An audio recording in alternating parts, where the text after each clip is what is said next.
You are not prepared. You are not prepared!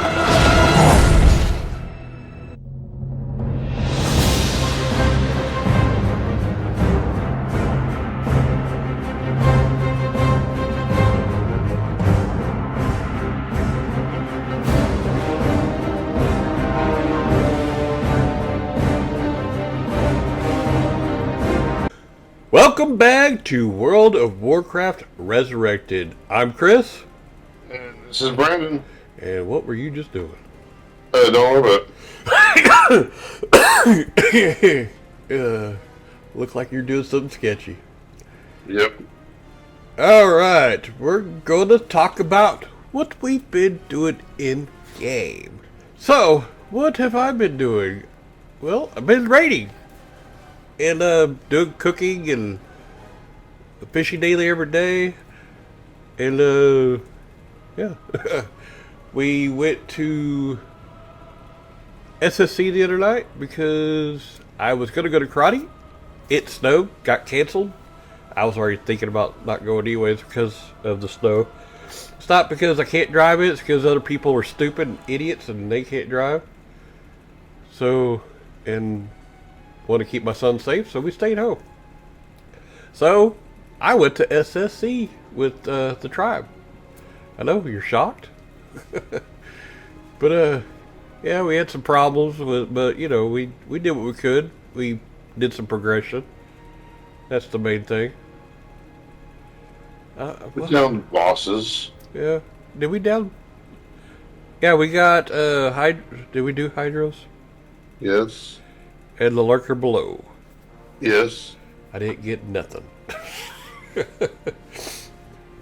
then we got. And that's also when we killed. We also killed Morgrim. That's right. That's right. And we went to TK the other day, and did we down any boss in TK, or we just? No, it's still. We got sort of, you know, that one. Valerian? That was when that's the one I wasn't able to go on because that was on Sunday. Oh, that's right. You watched some of it, and then you got on and said, "Hey, my internet sucks. I can't really go anyway." So blah blah blah. Yeah. Let's see what. Hi, Astromancer Solarian. That's right. That's the name I was thinking of. But I say we did some progression. We got him down pretty good, but we didn't actually down him. Yeah, that's the one everybody was griping about that I wasn't there. Yeah, we all wish you were there, and I know you do too, but, you know, it is what it is. I don't think we pugged anybody, did we? I can't remember. I think we pugged a couple, but I'm not for sure. I even brought my Druid Shrody in, thinking that the Gift of the Wild, because we had no Druids whatsoever, thinking that Gift of the Wild and my Fairy Fire and Moonfire would help, but I think somebody stayed in on or wasn't paying attention, and half the raid got blown up. So I couldn't tell if it helped or hurt. So, and I couldn't use my battle res because hell, half the raid was gone. So no point in doing it. By that time, all the ads had respawned, and so we just called it. So, yep. And I haven't been doing Kara. Just, one, I don't need anything. Two, I've been so busy running TK and SSC that I really don't want to commit to another Kara run for a while. Now, when badges come out, oh yeah, be running Kara a lot. So, Sure you will. I've been working on my rogue a little bit here and there. Got him up a couple more levels. I think he might be 55, 56, if I remember correctly. Don't quote me. Let me see. Don't quote me, boy, because I ain't say shit. You're. What's funny on my side, you muted. I know you stopped, but it clearly muted. Oh. Yeah, I stopped. Let's see. Nope, my rogue is 52. I don't know why I thought he was 55, 56, but anyway. Because you're wishful thinking, sir. I am a wishful thinker. What can I say? So what you been doing? Well, you don't want to know. Because I don't really do a whole lot anymore. In game. I don't really do a whole lot anymore. With it being, I don't know, so busy at home, I do get to play. I mean, I can't say I don't get to play, because I get to play quite a bit now. More than what I was there for a while. But really when I'm on, I'm trying to maximize getting all of my consumables and where I can get them and if I can get them cheap enough. And just trying to figure out the best course of action for healing for Savage. And so, you know, a lot of my time is spent doing a whole lot of number crunching, I guess, when I'm at home, especially. But when I do get to play, I've been playing the Hunter quite a bit. I started a Hunter. My son wanted to have one, so started a Hunter. I didn't put him in the tribe. He's in mine and Chris's guild for right now. Because I don't want him to be. I don't want him to log on one day if I let him. And the guild is, you know, mature audience, and he's still a kid. So if he logs on, that way he's logged on to our guild where there's nobody in there. Yeah. That way I don't have to worry about him. You know, all I got to worry about is trade chat. And he don't have to worry about him joining the guild and them being toxic. Yeah. He's in a guild. He can't just join a guild. So. Yeah. So, but I've been playing him some. I've gotten into 30. So, got his Ram mount, and I'm going to go back and let him pick another color out. Because I got the white one. Because I'm the one that did it, so. But I'll let him pick a color out that he wants. Let's see, got that. Got my mage is 65. I've been doing some talking to some people who do the boosts, and they say that I need 10k mana before I can really do the boost properly. I can get the pool. I've got the pool. And I can get them up on the wall, and I can get them about halfway dead. But I can't kill them fully because I just don't have enough mana. So I can get about 3/4 of the way dead before I run out of mana. So I've been doing that, and then let's see. I don't think I really played much of anybody else. Did some raiding in Kara. You've been doing some stuff on Talet. Oh, Talet, yeah. Talet, mainly what I do on Talet is just she's on for raid night and some farming here and there, but she does do the gruels and mags runs. And she does most of my Kara running now. Savage doesn't need anything. She's just there if they need her. But Talet still needs an offhand out of Kara. And then, of course, I just got Gruel and Mags done. I just got the pieces from Gruel, and then got the piece from Nightbane or whatever it was, so I was doing the quest that you do in Heroic Slave Pins. Okay. So I just got all that stuff taken care of. But other than that, just Gruel Mags and Kara with her. Unless they need Savage, but I've been trying not to have to log on to Savage because I want to play, every once in a while I want a DPS. Yeah. Alright. I've been playing the Warrior. I got a Warrior that I started messing around with again. You did do some farming the other day. What was you farming? Primal Fires? You know, I just realized I didn't put my headset on. This might sound awful. I do believe it was Primal Fires that I was farming the other day. Alright, so if the sound quality sucked at the beginning, I apologize. I'm an idiot and didn't put my headset on. So the rest of the podcast should sound great. Was that when I was farming on Elemental Plateau? I don't remember, you were telling me you were farming stuff and you picked up a lot of primals and you actually got some gold and... Oh no, that's when I was over there doing quests over in what's it called with those mana. Well, one day you were farming primals and then later or something like that you were just doing quests. Yeah. Because you were trying to get gold. Yeah. I was over there farming in what is that, Shadow Moon Valley? Yeah. And those don't tell them your spot. Those mana things. Well, they'll know if they even remotely go down there any. Yeah. So, have you started the Netherwing? No, I haven't even touched Netherwing dailies or even went over there and tried to get them yet. Well, these days I want to get over there, but I just haven't done it yet. Somebody's already got them out.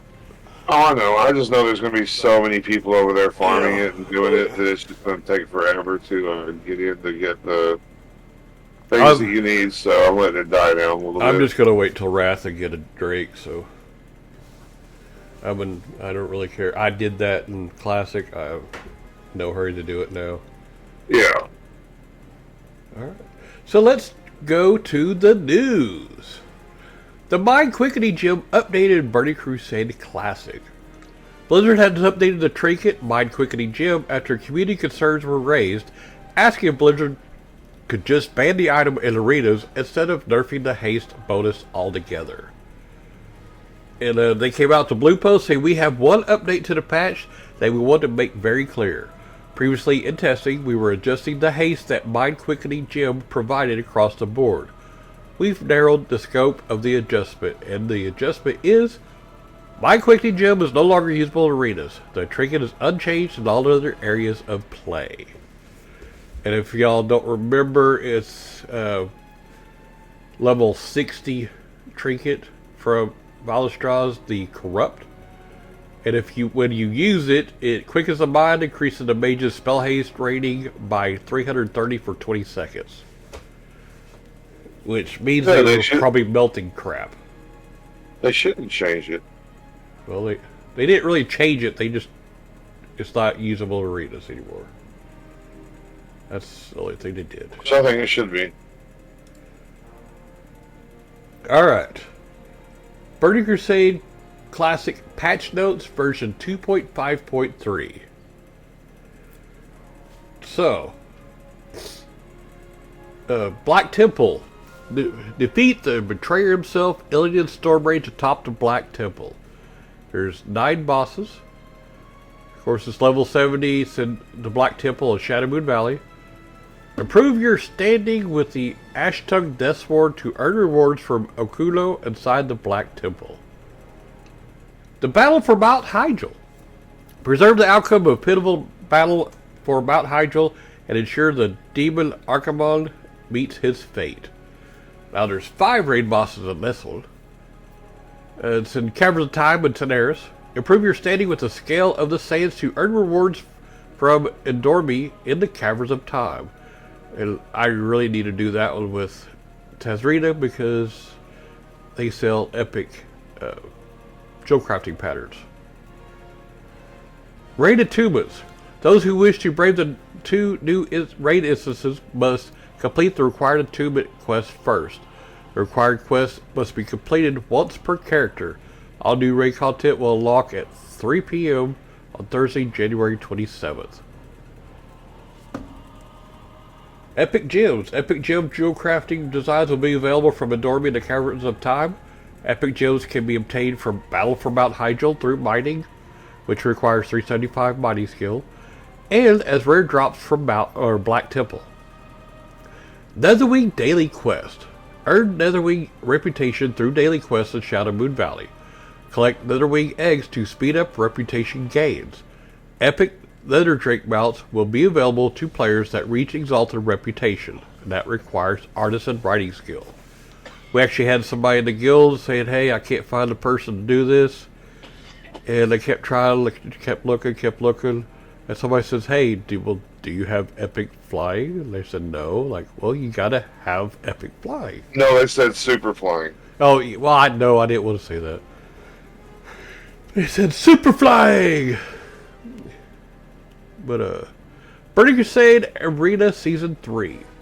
The week of January 18th, with the weekly reset each region, Arena Season 3 has begun.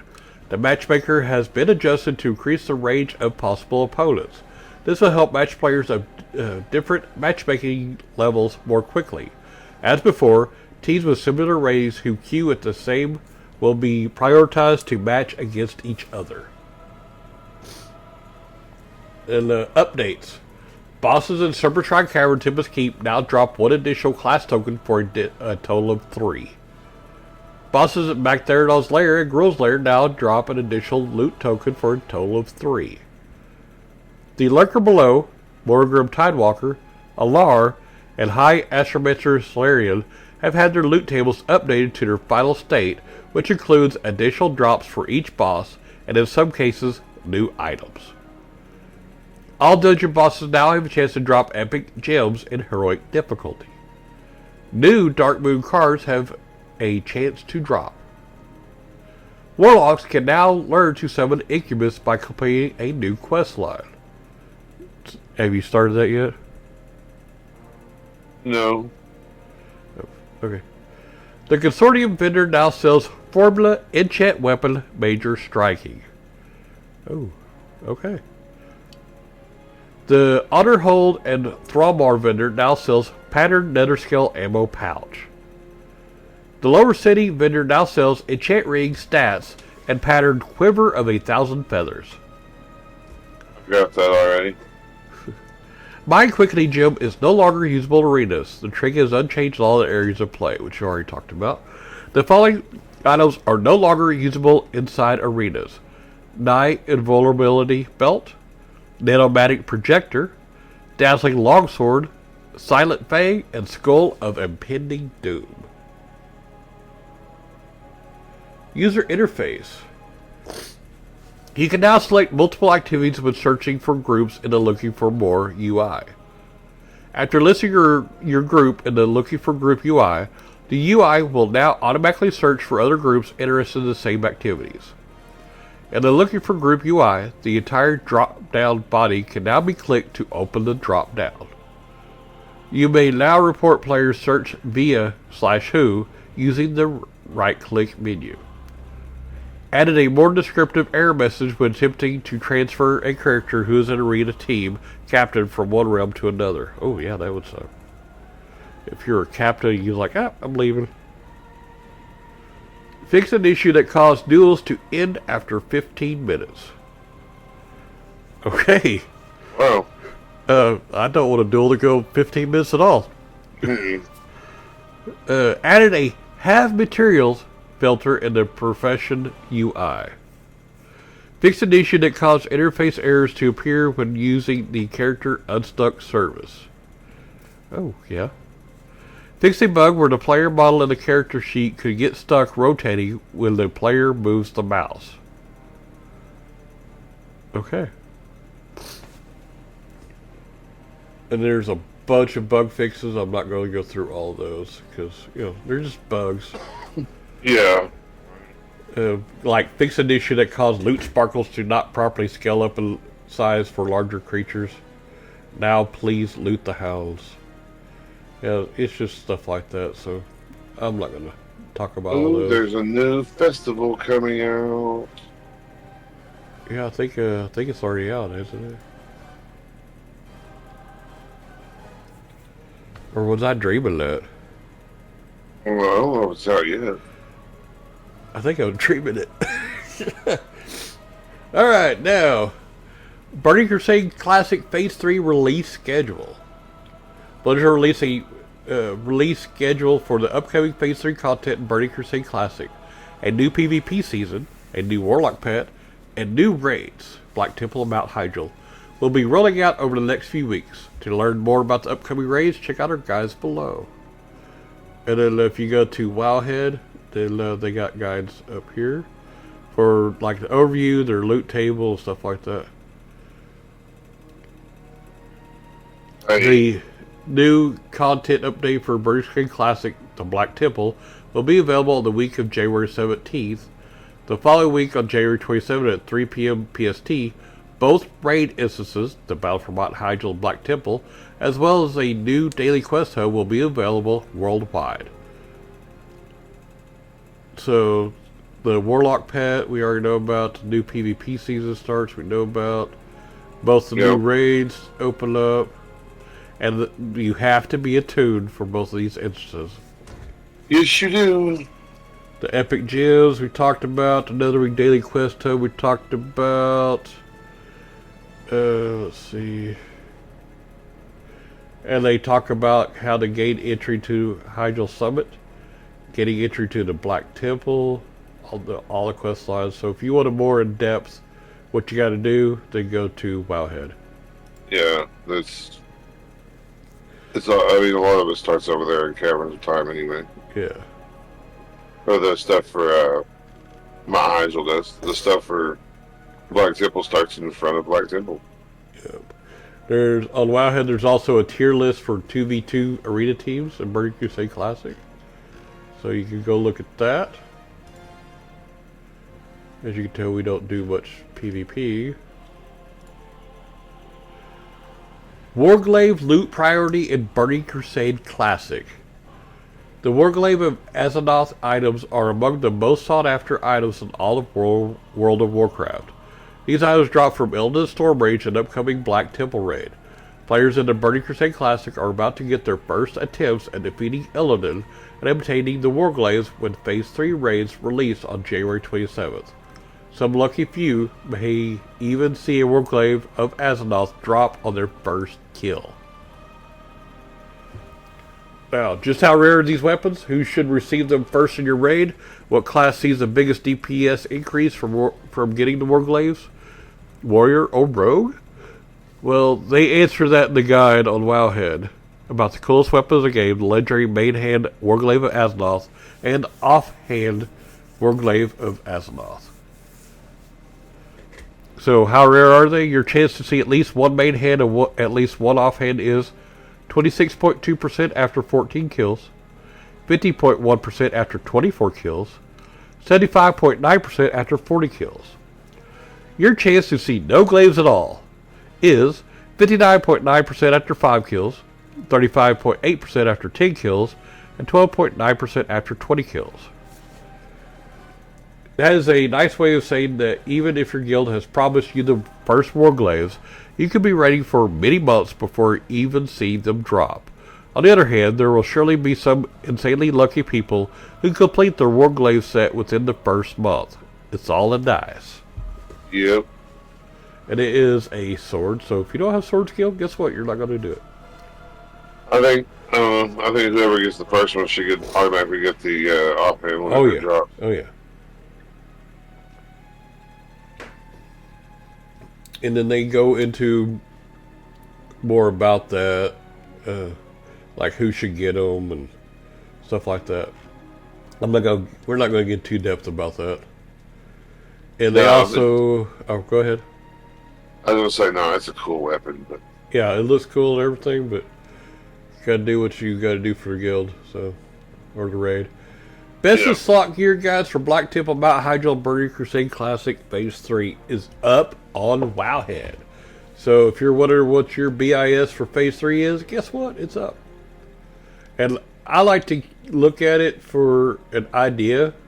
I typically don't normally follow it, saying I have to have all this stuff. Because,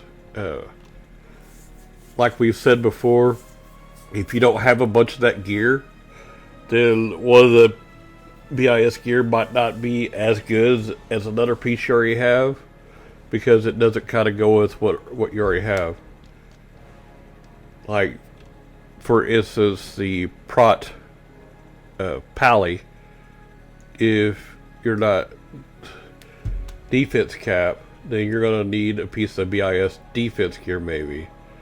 But if you're defense capped already, you don't need another piece of defense, you might need to go for spell power, which you might not have enough of. So you kind of know your class and get what you need. And kind of follow the BIS.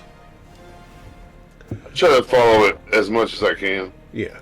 I mean, I make my own decisions in some of it, but for the most part, I try to follow what they say because they're right. I mean, they've got a lot of people putting this data in, so yeah.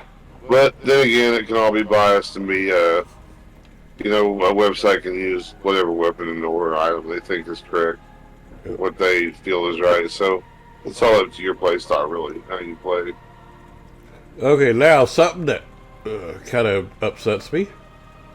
Chinese Realms bundle Swift Spectral Tiger Mount for 6-month subscription and Burning Crusade Classic.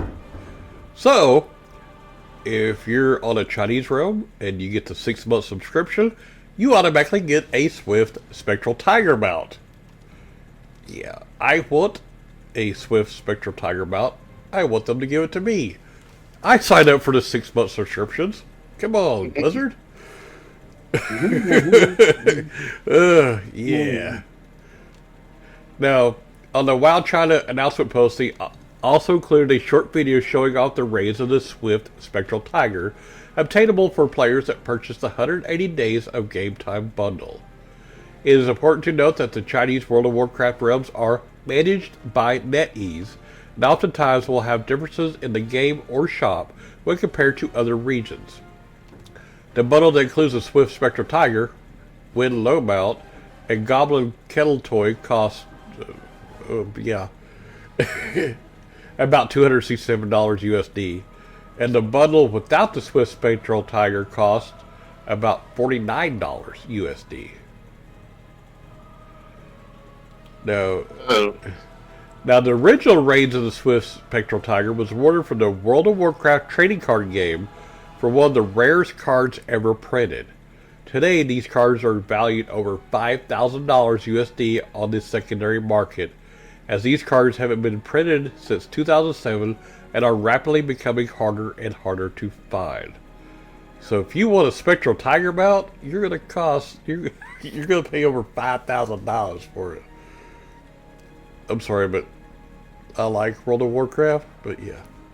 Just give it to me. Right now. In my 6-month bundle. And I haven't signed on to regular to see if I got any new stuff. Well, we got a pet, or something. But I didn't. I just claimed it. I didn't. I think that's log what on I to retail. did. That's what I think I did. Alright. There's that goblin thing. The last thing in the news, 10 hot items of Black Temple and Mount Hyjal Burning Crusade Classic Phase 3. Now, many classes will see complete overhauls to their BIS list, which Wowhead is updated, like I said. Today we're discussing 10 of the hottest items of the upcoming phase in no particular order and what classes want them the most. Memento of Tyrande. Sorry. Tyrande. Alright, it's a trinket, which increases healing done by 118 and damage done by up to 37 for all magical spells and effects. And each time you cast a spell, there is a chance you'll gain 76 mana per 5 for 15 seconds. Ooh, that is a good one. It is the best healing trinkets in the game for all healing classes, but the mana regen proc effect is more valuable for some classes over others. For healing classes that have very few mana issues, it becomes a situational trinket. In regards to healing trinkets that are effective in both PvE and PvP, this is definitely the best trinkets in the game, as many arena matches can come down to healer mana. Now, Zardub, the Great Staff of the Devourer, is a two-handed staff. It improves spell crit strike rating by 36, improves spell haste rating by 55, increases damage and healing done by magical spells and effects by up to 259. That's by the way, it's got 70 stam and 47 intellect. Wow. The staff also is a very unique graphic on it. It's for anybody who plays StarCraft, it's a Zergling. But for people who play World of Warcraft, it's a Fellhound, but it's stretched out long ways, and its tail is like the handle of the staff, and it goes up to the body and the head, and then it's got its 4 little tentacle arms out that twitch every once in a while. Oh, cool. It's got like a little animation to it, so yeah. Now, it drops from Illidan Storm Rage, and it's, of course, sought out by spellcasters. It is an extremely powerful staff for balanced druids, elemental shamans, shadow priests, warlocks, and mages. And it goes on to tell you exactly what Brandon just said. Crystal Spire of Karabor. And this one has got 22 stam, 15 intellect. It's a main hand mace. Increases healing done by up to 486 and damage done by up to 162 for all magical spells and effects. It also restores 6 mana per 5 seconds. And if your target is below 50% health, your direct healing spells will cause your target to be healed for an additional 180 to 220 health. Now, I thought you said it was more than that. I guess I was thinking something wrong or something different. This one drops off of Illidan Storm Rage. Is without a doubt the strongest healing weapon in the game during Phase 3. The last equip bonus on the item is also very unique, offering bonus healing to a target with less than 50% total health, making it extremely powerful for main tank healing. For this reason, this item was typically given to priests and shamans before druids, as a proc effect does not trigger from healing over time effects. And we had a conversation about that earlier, right before we did all this. Yeah. I'm rolling on it. And you hadn't even looked at this yet, so you already knew. Alright, Tempest of Chaos. It's a main hand sword. Got 30 stam, 22 intellect. If you equip it, improves spell hit rating by 17. Improves spell crit strike rating by 24. Increases damage and healing done by magical spells effects by 259. I'm going to guess mages and warlocks. Oh, I didn't think about it. Pallies, too. Yep. Okay. Now, this drops off for Archimon. It is a powerful spellcaster sword. There isn't much for the protection palette to really get super excited over other than the faceplate of the impenetrable and bulwark of Aznath, both from Illidan. And that first was a plate head, and the second was a shield, which will go great with that. Yeah. This trick in combat has a 2% chance to increase your armor by 2,000. Oh, that is awesome. Bulwark of Aznath is also an awesome card in Hearthstone. Oh, really? Yep. Alright, but those are both from Illidan. Most warlocks and mages should be very grateful for the protection paladin takes and benefit when the paladin gets this sword, as they will be able to generate even more AoE threat. Yeah, because if the pally cannot get threat with that sword, there's a problem. Because they can really start the AoE threat if the paladin's got that much threat. The Skull of Gul'dan. It's a trinket. It's got spell hit rating by 25. Increases damage and healing done by magical spell effects by up to 55. And if you use it, tap into the power of the skull, increasing spell haste rating by 175 for 20 seconds. Now, this one drops off of Illidan Storm Rage. It is the best in-slot trinket for nearly every spellcaster. A unique trinket offering a haste bonus on use effect. This item is often compared to a Mind Quickening Gem that's level 60 that we talked about earlier from Classic. While Blizzard was close to nerfing Mind Quickening Gem in the latest update, they did revert to the change and left it at 330 haste. You just can't use it in arenas. Yeah. Cursed Vision of Sargeras. This is a leather headpiece. It's got a meta socket and yellow socket. It improves hit rating by 21. Improves crit strike rating by 38. Increases attack power by 108. And if you use it, shows the location of all nearby demons on the minimap until canceled. Only one form of tracking can be active at a time. So,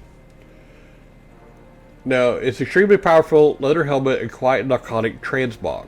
This item was worn by Illidan Storage himself and sought after by nearly all physical damage healers.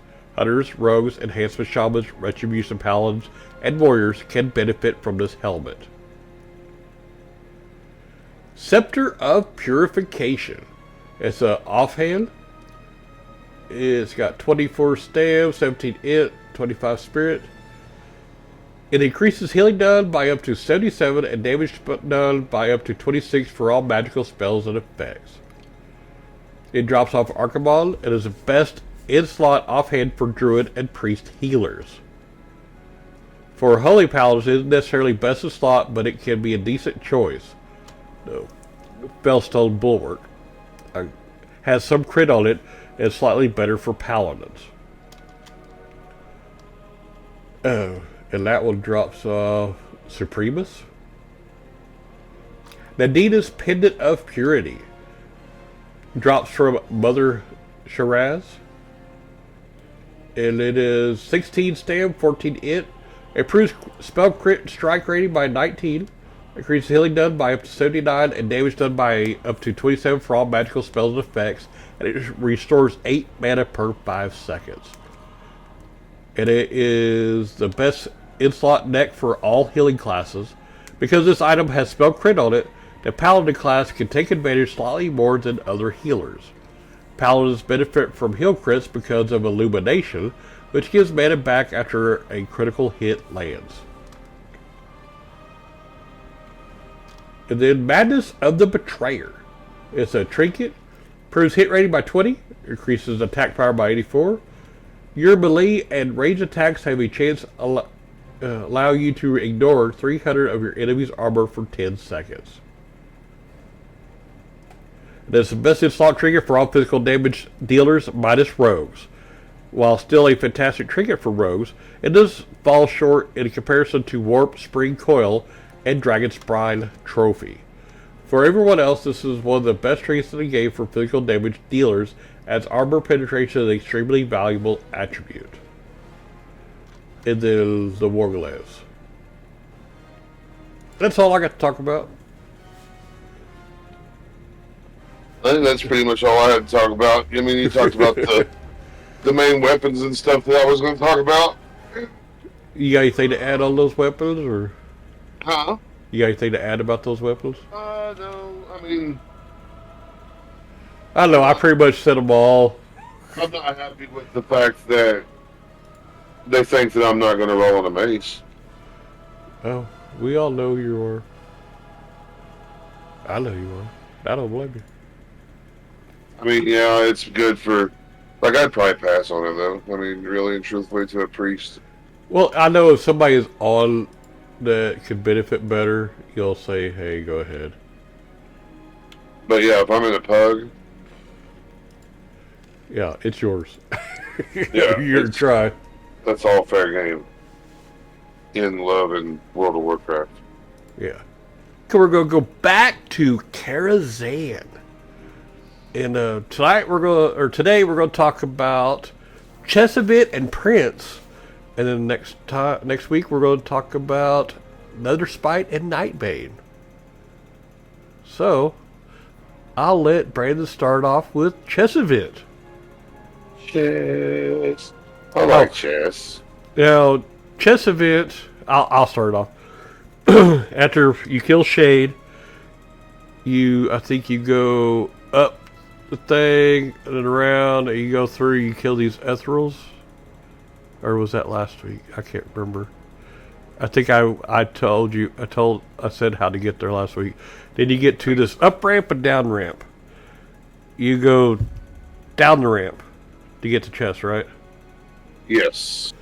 You go down the ramp, and you fight some stuff, and then if you go down the ramp, I think there's two guys that you fight right before you come to the room. That's right. And then you can go down and go to the consortium vendor. You can repair.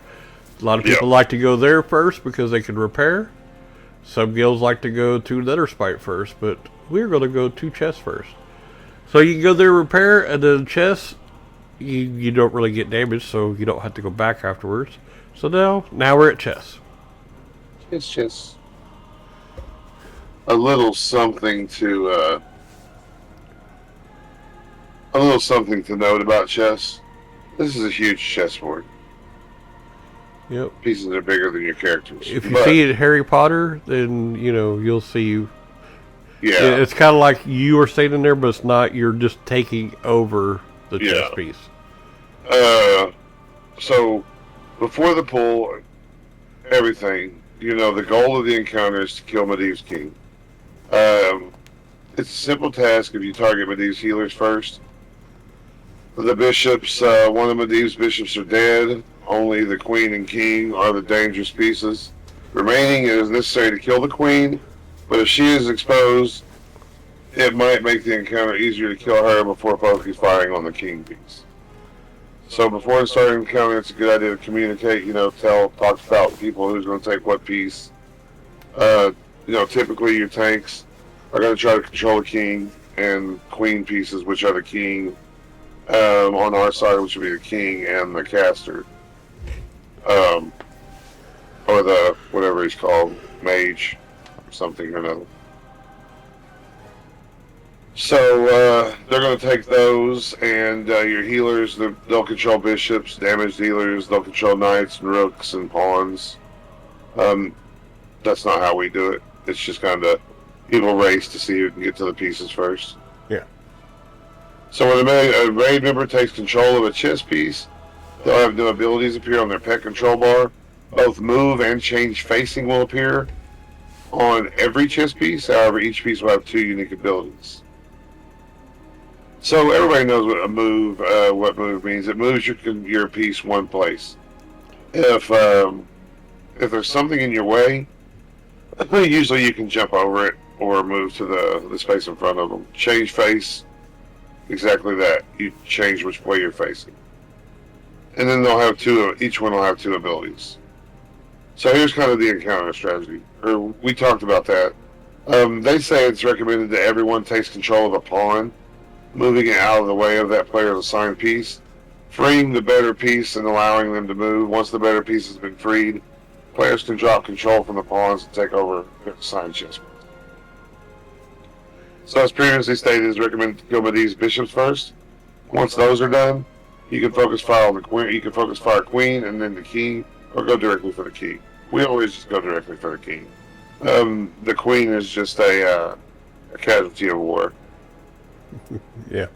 So the biggest thing to note is during the event he cast out what they call Fury of Medivh, which is a fire spell.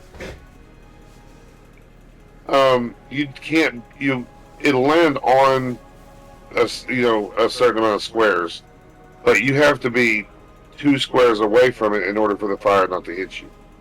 Yeah. So you can't have the fire and then be 1 square away because it's still hitting you. You have to have a square between you and the fire, and that fire hurts.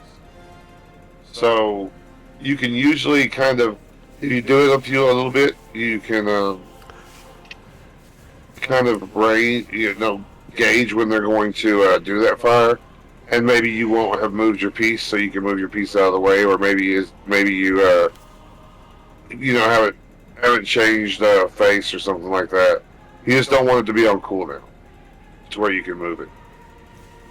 Now, the bosses and their abilities in Karazhan, each piece, like they said, each piece has an ability, and I'm going to talk about the Alliance side. There's one for each. There's one for the Alliance and one for the Horde. If Chris wants to go back over the Horde and what they do, he can. But I'm going to go over the Alliance side because that's what I play. So King Lane, for instance. King Lane has a sweep ability. The ability also goes for War Chief Black Hand. Yeah, his is called. Yeah, they're all the same. The Alliance and the Horde are the same. Yeah. So King Lane or Chief Black Hand, they have an ability called Sweep or Cleave, which deals 4,000 damage to all enemy targets in 3 spaces in front of a chess piece. So you're hitting 3 pieces for anywhere for 4,000 damage. And then they have Heroism or Bloodlust. This ability increases all damage dealt for nearby pieces within 8 spaces. Ooh. So anybody within 8 spaces of King Lane or War Chief Blackhand will gain increased damage. Then you go to the Queen, or it's a human conjurer or an orc warlock. They have Elemental Blast or Fireball. And this ability is long range that deals 4,000 damage to a target. Then they have Rain of Fire or Poison Cloud. This has a long range and deals 6,000 damage in 3x3 space area. So a 3x3 square, it'll do 6,000 damage to anything in that area. And it has a pretty long range. Yeah. The Bishop abilities are your healers, your human clerics, or your orc necrolytes. They have Healing or Shadow Mend. It heals a target friendly unit for 12,000 health. Or a Holy Lance or Shadow Spear. This ability deals 2,000 damage to all enemy targets in a direct line in front of the chest piece, up to 3 spaces away.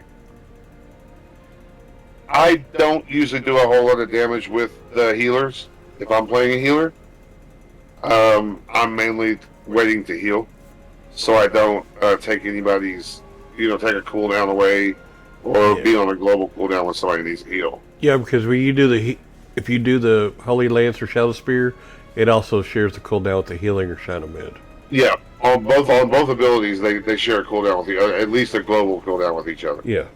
So you have to watch for that. Now you have the knights, which are your horses, or wolf riders, or a wolf for the orcs, but human charger or an orc wolf. They have Smash or Bite. It deals 3,000 damage to a target 1 space away, so right in front of them. And Stomp or Howl. This ability reduces the damage of all nearby enemy pieces for 10 seconds. So it's a pretty good ability. If you can really strategize it out and have these guys right next to these other guys and reduce the damage. And all. Man, once people start in on it, actually, it's just balls to the walls, go straight for the king. They don't use any of these other abilities, but it's good to know. The Rook abilities are Conjure Water Elemental and Summoned Demon, or Demon. They have Geyser and Hellfire. This ability deals 3,000 damage to all enemy units within the 1 space of the chest piece. That is awesome. Yeah. Because they can be behind them, in front of them, beside them, as long as it's within 1 space, it deals damage. And then you got Water Shield or Fire Shield. This ability reduces all damage taken by 50% for 5 seconds. Now, I do use that when I'm playing as a Water Elemental, especially if I'm up there dealing damage to the King or to War Chief, because you take 50% less damage for 5 seconds. That can usually save you from 1, maybe 2 swings, where you're taking 50% damage. So, give the healers time to heal somebody else. I thought the cooldown was 5 seconds for everything. No, if you use the water shield, it's I think it's 30-second or 15-second cooldown, something like that. You couldn't just use that every time. That wouldn't be fair. And then you have your pawns, the human footmen or orc grunts. They have a heroic blow or a vicious strike, which this ability deals 1,000 damage to a target 1 space away. And then they have shield block or weapon deflection, which this ability absorbs 500 damage, but only lasts for 5 seconds. And then you have Echo of Medivh abilities. You have Hand of Medivh. The Hand of Medivh, or Berserker cheat, will increase a chess piece's size, damage output, and the amount of spaces it can move for a short time. Ooh. Now, this doesn't happen for Alliance. This only happens for Horde. Or, I guess maybe if Horde's playing, it happens for Alliance. But the Fury of Medivh, or the damage cheat, will choose a random piece and spawn a ring of fire around it. If this targets an important piece, such as the king, a bishop, or the queen, quickly move them out of the fire before taking too much damage. And then they have a heal cheat, which The heal cheat will heal Medivh's king and other pieces of to full health. And I guess that happens if you're doing it a while, because I've never seen the heal cheat happen. And that's all of your pieces and what they do. Now, pieces pretty much move straight or side by side, or to the left or the right. They don't. Except you don't for have the any. knight. Except for The knight. knight. The knight can still L shape. I think, right? Yeah, they can move. I think they can move 3 spaces ahead or 2 spaces up and 1 over. Yeah, whatever. still L shape. Yeah. More or less. But yeah, that's all of the chess pieces. Yeah. What they do. And my voice is trying to go out. And everybody's trying to get if you're a tank, you're trying to get the King's Defender. Yeah. That's like the main thing in there. Yeah. Alright, now this next area you go to has these little what would you call them? The little bloodsucker thingy, I don't know what you call Flesh ripper. Flesh rippers, yes. Now, these things hit like a truck. And you're pulling 2 of them. So what normally we do is we have one tank go up the stairs. And we watch because there's another one that pats by. So you have a chance of pulling 3 of them. And it can wipe the raid because they hit hard. So the tank goes up there and tries just to pull the 2. And what they do is they pull them back and they jump back down the stairs, or they run down the stairs. I just jump down the stairs. And then the off tank pulls one of them off the tank, and the tank takes one, they separate them. And the DPS downs them. And then they can either all go up the stairs, and they can hit the pat that runs by, or what normally we do is the tank goes up there and pulls that 3rd one by itself. And then everybody goes up the stairs this time for sure, and there's 2 in another little bitty room after that. They pull them back into the main room separately and they kill them, and then they go up the winding staircase. Make sure you walk on the inside of the stairs, because if you walk on the outside, there's a pat that there's a room up on the stairs, and there's a pat that kind of walks out. If you're running on the inside of the stairs, you won't pull it. But if you're running on the outside towards the wall, your chances are you're going to pull it. So you run up the winding staircase, you go up to the top, there's one more flesh ripper, you kill it, and then you head on in for Prince. Now, Prince, once you get to Prince, you're going to have some talking and, strategy and whatnot. Usually the tanks know where to go. There's a little nook that's out to the right. What we do is the strategy we use is when you walk in, there's this little overhang or covering as you walk into the room. We don't go outside that covering if we can help from it. That's just because it pretty much cheeses where he drops his infernals. Sometimes you get lucky, sometimes you don't. It's RNG on the infernals, but if they drop near you, you can run out. But let's just talk about some of the abilities. So, first thing is summon infernal. Summons an infernal to a random location that cannot be attacked, and it deals a constant large AoE around it, and it's just hellfire, and it ticks for quite a bit. Ticks for 3,000. So if you're in it, yeah, you're taking 3,000. Every so often in phase 1 and 2, Prince will cast Enfeeble. It reduces the health of a random non-tank raid member to one hit point. It could do 3 or 4 people, but it takes them to 1 hit point. Now, that 1 hit point, it's going to scare you, but as long as you are over 30 yards away from Prince when he casts his Shadow Nova, you won't take any damage, and you'll go back up to the health you had when you were at 1, before you got Enfeebled. Shadow Nova deals shadow damage to all nearby players and knocks them backwards. Shadow Word Pain. You know what that is. Thrash. Thrash is only used during phase 2 and it allows Prince to attack up to 2 extra times at once. This is when we usually burn him down during phase 2.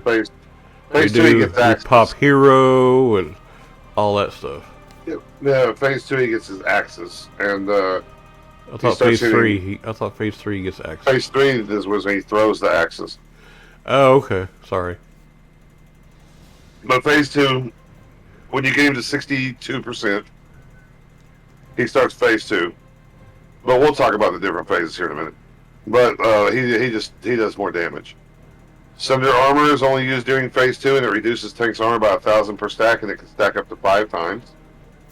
Summon Axes, only used during phase 3, summons the Axes as a non-attackable enemy that attacks random targets. It just comes out and decides to punch you in your face. Only used during phase 3 is Amplify Damage. It increases a random target's damage taken by 100% for 10 seconds. That can be removed by a priest, or maybe a paladin. I think a paladin as well. Yeah. Now, I don't know. Here's the strategy, or the strategy that these guys talk about. The entire raid will need to avoid these summoning. That's why we stand underneath, or that's why we stand just right inside the door, close enough to where you can hit them with a 30-yard range spell, or longer. But this says the entire raid will need to avoid the summon infernals that drop around the room in places. If one lands near or on your raid location, you must move away from it, or you will die. Dispel any Shadow Word Pains that are on the raid. During phase 1 and 2, Prince will cast Enfeed, as I said. It reduces their health to 1 hit point. Shortly after that, he'll cast his Shadow Nova, which deals shadow damage to any players that are near. Ranged DPS and healers can stay at max range to avoid the damage, while melee players they need to either range it or line of sight the Shadow Nova. That's why we stand next to this little nook at the wall, because when he does that, you can run around and hide in this little nook, and it line of sights it to where the Shadow Nova doesn't hit you. Now, phase 2 is the most dangerous part of the fight because of Thrash. It can kill a tank, and it can seem like it's just one hit, but it's 3 in a row, really fast. Yeah, they won't get any hit point, or they won't get any heals because it's hitting faster than you can heal. So you just gotta, your tank's got to be able to take some damage, but your healer's got to be on spot. Oh yeah. It is very important to keep all the debuffs up during this phase. Anything like Demoralizing Shout, Thunderclap, Fairy Fire. I've been using Curse of Recklessness, so that takes their heart. Not on Prince. On Prince, I use Curse of Doom, just because of the damage it does. In phase 2, you'll want to use all of your DPS cooldowns, such as Bloodlust or Heroism, to push through the phase as quickly as possible, because your tank is taking a lot of damage and your healers are just going through me. You get to phase 3 at, 30, 20, 27%, 30%, something like that. You get to phase 3.